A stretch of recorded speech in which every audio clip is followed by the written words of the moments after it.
Hi everyone, thanks for coming.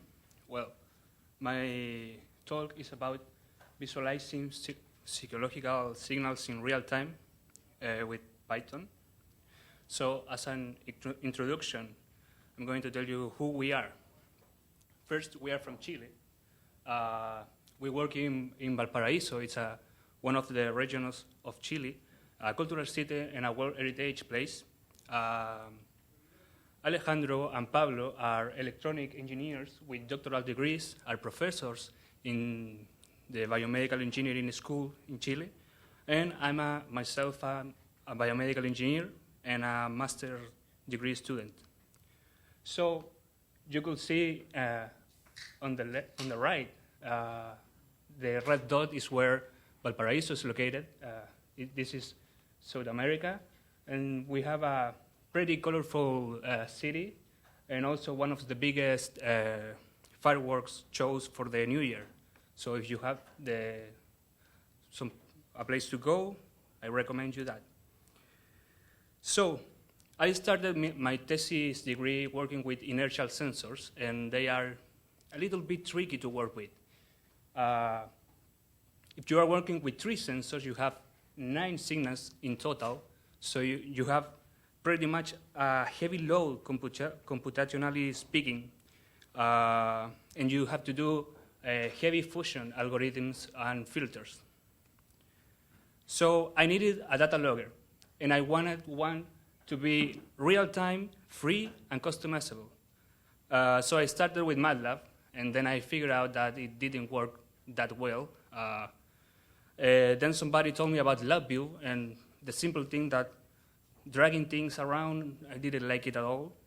And I figured out that I will need some more low-level languages. There are also, you can buy a data logger, software and hardware, and you have these medical degree devices that you could buy.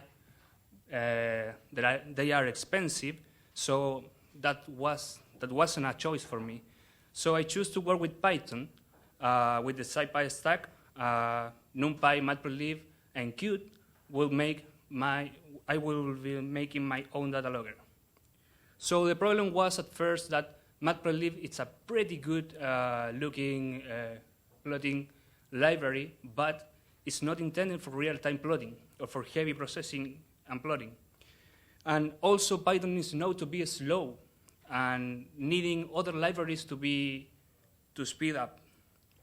So we figured out that we needed to build this data logger, and we did entitle it RT-Graph for real-time graph. So it's a real-time graphics, as I will show. Good-looking, multi-platform, that's a requirement for us, and works with CSV files and simply to use. So for the software architecture, we first started looking at different libraries to plot. As I already told, Matplotlib, it was a good one, but it's not as fast as we needed. There was PyQWT that it's unmaintained for now, and for years for now. And then we came up with this library called PyQtGraph. It's a Luke Cavanola library. Upstairs there is a poster about it. It's a pretty good signal and imaging library, and it's intended to be real-time processing. So then we came up with this limitation about Python being slow. We figured out that threads weren't the solution because they are limited by the GIL, the global interpreter log, so you couldn't use all the resources available on a computer.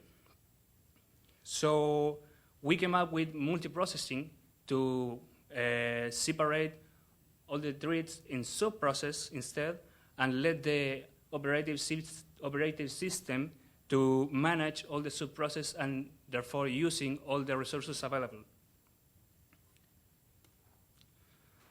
At first, we started with a simple approach to this problem. So we built a communication process and a main process. The communication process will be in charge of acquiring the data from different devices, And the main process will be the one logging and plotting the signal. So more in details, the communication process will be in charge of open, closing, and initializing the data streams. The data streams could be any form like serial, sockets, or Bluetooth, and even I2C square devices like in the Raspberry Pi to communicate to sensors, and adding a timestamp to the data. So here we can see a small template for a communication process. We just need 4 basic functions to work with the main function. So we have an initializing function that inherits the process from multiprocessing library, where we start the keyword. And the run method is the important one that will be acquiring the data from the device. Also, the open and close port will be enabling us to manage those different ports. If we keep these function definitions in different acquisition methods, we will have the main process working wherever the acquisition method it is.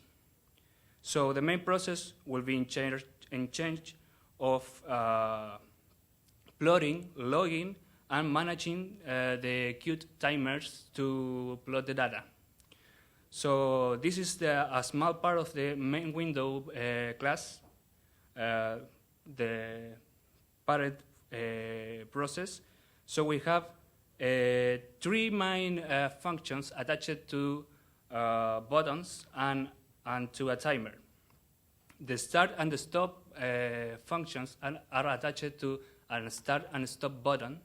So we could start the communication and stop the communication and being able also to stop and start the process. And the update plot function will be in charge of updating the plotting during an amount of time. So I'm going to show you some of the results that we have. We'll reach up to 2 kilohertz over a serial port with an plain ASCII sending.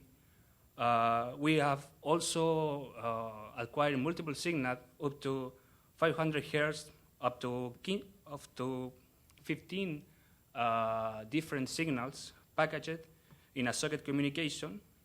And it's been easy to customize to different applications. And it's also working in different devices, Linux operating system, both on PC machines and even the Raspberry Pi, and Mac OS X. In Windows, we don't have the fork method lying in the kernel, so it doesn't work that well. So some of the project and where we are being using this application, it's a monitor for nutrition disorders in premature childs. You see in the right, there is a protoboard with some sensors about sensing pressure, measuring pressure, and sending through Bluetooth to the computer. And it's plotting in real time the monitoring of the signals. And this is another investigation that we are making that it's measuring the fatigue level of a muscle, also in real time. So this is helpful for clinical trials because we are seeing in real time how the electrodes are placed, and we are seeing if is correctly in the biceps in this case. So I'm going to demonstrate that. First, I have this device. It's using an accelerometer up on top, and there are some electrodes with e-textile inside this textile. So here we can see that I'm sending plain data, ASCII data, CSV format. So I'm going to stop it. And I'm going to start the application. So in the bottom window, you see that it's appearing a lot of process and threads.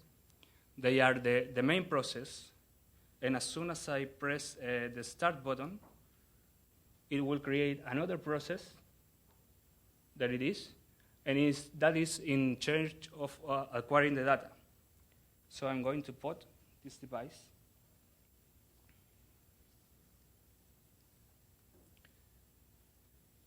And I will be able to monitor in real time, in this case, the fatigue levels. So in the first plot, the green line is the raw AMG. The second plot in the middle, it's the fatigue level. And in the bottom, we have the 3-axial accelerometer. So if I make some contraction on my biceps, you will see that the fatigue level on the middle will start go down because my muscles are fatiguing. The frequency on them are going low. They are synchronizing, so the overall frequency is going down. And as I relax it, it will start to go up right now. Yeah. So now my muscles are recovering for that contraction over the time. The library, the PyQt is a great library for real time, and we could do a lot of interesting things like real-time Fourier analysis. So this is helpful also for teaching, so you can see how the frequencies work in real time. It's easy to understand these phenomena on real time. So I was also telling that this application had another usage. So here we are seeing a video of the application, the bare one, running on OS X. So it auto-detects the serial device, and it starts plotting the data. So this will be helpful for low devices, to build cheap devices and prototyping devices and proof of concepts. And there is also a testbed application for a commercial device that is sending data over Wi-Fi. And you see that it's the same application, but modified and customized. So they were monitoring activity, posture, and different amounts of data, and you see it changes, the posture is changing as they were testing the device. So the application gives you a rapid prototyping and rapid validation of what you are doing in your devices, and it's cheap, free, and open source.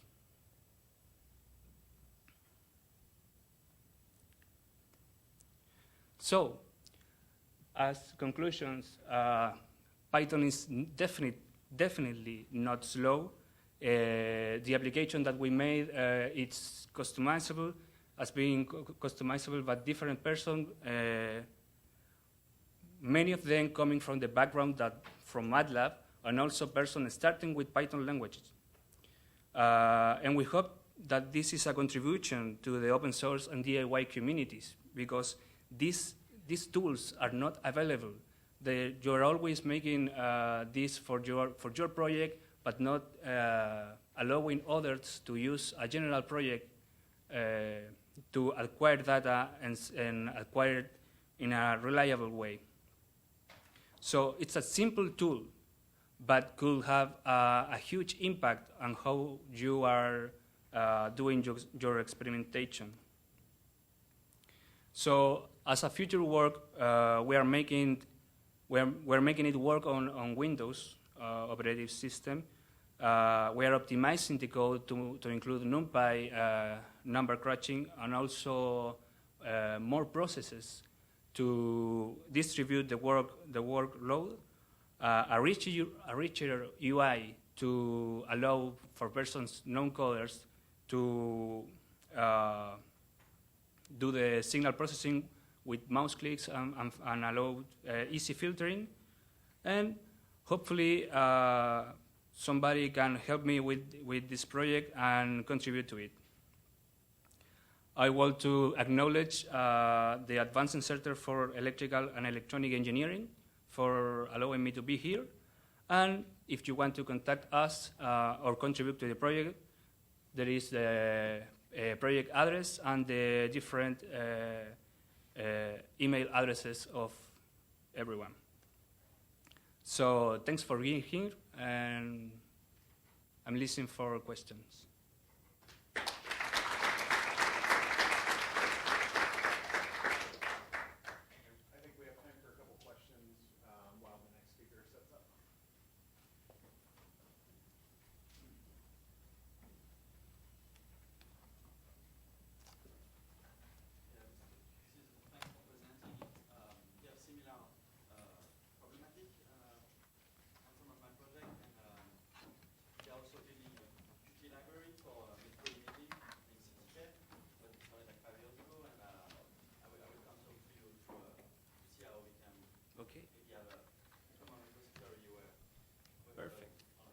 That would be amazing, thanks.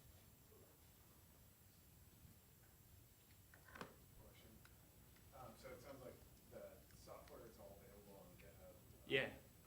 What's the equivalent for making the hardware specifications and diagrams accessible so that other people can develop the hardware?